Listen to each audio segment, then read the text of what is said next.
KR engineering and career guidance YouTube channel subscribe చేయండి, like చేయండి, share చేయండి. మరి మీకు ఈరోజు ఒక అప్డేట్ ఏంటంటే మనకు ఎస్ఆర్ఎం యూనివర్సిటీకి సంబంధించింది, శ్రీ రామస్వామి మెమోరియల్ యూనివర్సిటీకి సంబంధించి చెన్నై ఇది హెడ్ బ్రాంచ్ ఉంది. మరి దీనికి సంబంధించిన రిజల్ట్స్ అయితే ఈరోజు ఫేజ్ 1కి సంబంధించి రావడం జరిగింది. రిజల్ట్స్తో పాటు ఎస్ఆర్ఎం ఫేజ్ 1 అడ్మిషన్ షెడ్యూల్ కూడా యూనివర్సిటీ ప్రకటించింది. ఒక్కసారి షెడ్యూల్ మీ ముందు ఉంచడం జరుగుతుంది. మరి ఎస్ఆర్ఎంలో ఎవరైతే ర్యాంక్ పొందిన అభ్యర్థులు మీరు రిజిస్ట్రేషన్ ప్లస్ ఛాయిస్ ఫిల్లింగ్కి మే 7వ తేదీ నుంచి మే 10వ తేదీ మధ్యలో మీరు రిజిస్ట్రేషన్ ఛాయిస్ ఫిల్లింగ్ అయితే చేసుకోవచ్చు. తర్వాత రిజిస్ట్రేషన్ చేసుకున్న వారికి సీట్ అలొకేషన్ 14th అవుతుంది. 14th నుంచి 21st మధ్యన మీకు పార్షియల్ అమౌంట్ 1 lakh rupees మీరు సీట్ రిజర్వ్ కోసం అయితే కట్టే అవకాశం ఉంటుంది 21st వరకు, 14 నుంచి.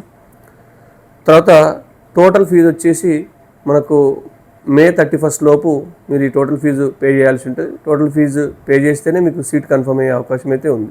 ఇది మనకు ఎస్ఆర్ఎం ఫేజ్ 1కి సంబంధించిన షెడ్యూల్. Thank you.